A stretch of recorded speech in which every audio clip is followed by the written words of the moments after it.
Maryams Akademiyasida 20-iyun kuni master-klass bo'lib o'tdi. Aynan 3 ta fasondan eng ko'p tanlangan mana shu fasonni biz Maryams metodi bilan noldan boshlab to'liq modellash sirlarini ochiq o'rgandik.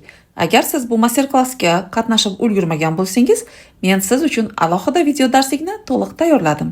Biz hozir siz bilan bu video darslikda siz ko'rmagan modellash sirlarini birgalikda o'rganib olamiz.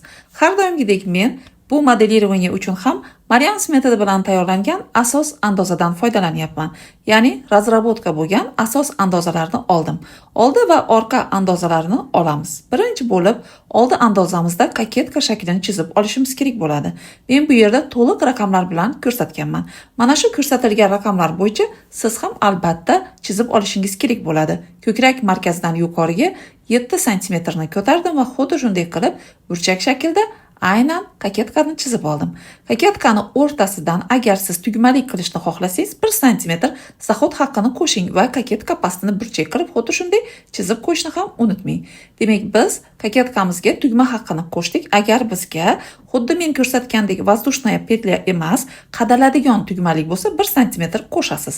Oldi ochilishini xuddi shunday yana 1 sm ga kengroq qilib chizib oldim. Ya'ni bu yerga tik yoqa, ya'ni stoyka yoqa tikiladi. Bu 9 sm ga oldi ochilishlarini tayyorladim. Endi men ko'krak vitichkalarini relyef chizig'i yordamida modellashtirib olaman. Ya'ni relyef chiziqlarini pastga ochdim va ko'krak vitichkalarini xuddi shunday men ko'rsatgan tartibda siz ham modellashtirib olishingiz kerak bo'ladi. Endi bizni qiladigan ishimiz yangi proymani shaklini chizib olishimiz kerak. Nima uchun deyilganda, aynan bu yerda fasonimizda standart proymalardan eng kamida 2-3 sm ga xuddi shunday yangi proymani shaklini chizib olamiz. Ko'rib turganingizdek, yuqorisini 7 sm ga, pastdan 3 sm ga tushirdim va bir-birlari bilan yoylashtirib yangi proyma shaklini chizib oldim. Endi bizga orqa andozamizda ham xuddi shunaqa koketka formalarini chizib olishimiz kerak bo'ladi. Orqa koketkalarda ikki xil formada biz koketkadan foydalansak bo'ladi.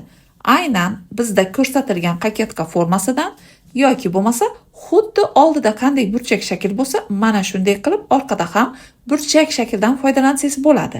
Lekin bizning fasonimizda yuqori qismida ozgina tekis joyda ko'rib turganingizdek to'g'ri holatda tushadi, so'nggina burchak shaklini beradi. Biz albatta xuddi shunaqa formada tayyorlab olishimiz kerak bo'ladi. Orqa koketkani uzunligini proymadan 7 sm, orqa o'rta chiziqdan 14 sm tushirdim va burchak shaklda xuddi shunday bir-birlari bilan tutashtirdim.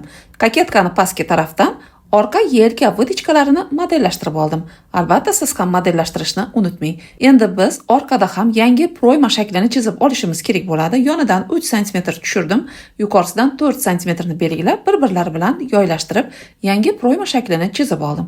Endi bizga orqa bo'yin o'yindiqlarini ham chizib tayyorlab olishimiz kerak bo'ladi. Oldida qanday davom ettirgan bo'lsak, xuddi mana shu qizil markerda chizgan liniyalarni orqaga ham davom ettirdim. Orqa bo'yin o'yindig'im 4 sm bo'ldi. Demak, biz yangi chizib olgan qizil liniyalarni qoldiramiz va ko'k liniyalarni albatta modellashtirib olamiz. Shu bilan orqa va oldi bo'yin o'yindiqlarimizni tayyorlab oldik. Santimetr yordamida zahotdan boshlab o'lchab chiqyapman. Biz hozir siz bilan mana shu o'lchagan razmerimiz bo'yicha yoqalarni tayyorlaymiz. Bu yerda yoqalar tik yoqa, ya'ni stoyka yoqa. Bu yerda menda 22 sm chiqdi. Xuddi shunday qilib siz ham oldin yoqani uzunligini chizib olasiz. Orqa o'rtasini burchak liniyakani qo'yib chizdim. Endi menga orqa bo'yin o'yindig'imni aynan uzunligi kerak bo'ladi. Orqa bo'yin o'yindig'i menda 10 sm. 10 sm ni orqa o'rtasidan xuddi shunday belgiladim. Oldi o'rtasidan bo'lsa 3 sm ga yuqoriga ko'tardim. Mana shunday qilib siz ham yoqani uzunligini tayyorlab olishingiz kerak bo'ladi.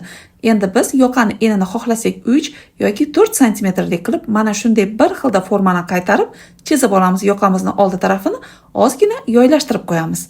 Shu bilan ko'rib turganingizdek bizni tik yoqamiz tayyor bo'ldi. Orqa o'rtasini belgilab olamiz. Yoqalarimizni albatta tekshirib olishimiz kerak bo'ladi bo'yin o'yindiqlariga to'g'ri kelishini. Albatta biz belgi qo'yib olishimiz kerak. Bo'yin o'yindig'i tugallangan joyi ko'rib turibsiz. Men yoqa andozasida buni belgilab qo'yganman. Siz ham xuddi shunday qilib yoqalarini tayyorlab olasiz. Shu bilan bizning ko'ylagimizni koketkasi yoqalarini tayyor qilib modellashtirib oldik. Bu video darslikni yana ham batafsil ravishda sizga to'liq tayyorlab qo'yganman. Mana shu fason andoza sxemalari ham sizga kerak bo'lsa, albatta izohlarda plus qoldiring.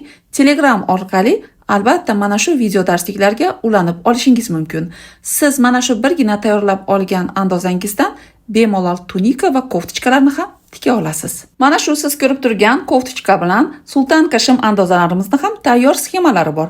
Agar sizga tayyor andoza sxemasi kerak bo'lsa va video darsliklardan foydalanib siz ham o'zingizga xuddi shunday bejirim shaklda liboslarni tikishni xohlasangiz, albatta izohlarda plus qoldiring. Mana shu video izohlarida men yopiq Telegram kanalimizni silkasini qoldiryapman. Xohlasangiz yopiq Telegram kanalimizga o'tib, o'sha joydan ham murojaat qilishingiz mumkin. Foydali video darsliklarimizni yo'qotib qo'ymaslik uchun Maryamsga obuna bo'lib, like bosib, fikringizni albatta yozib qoldiring.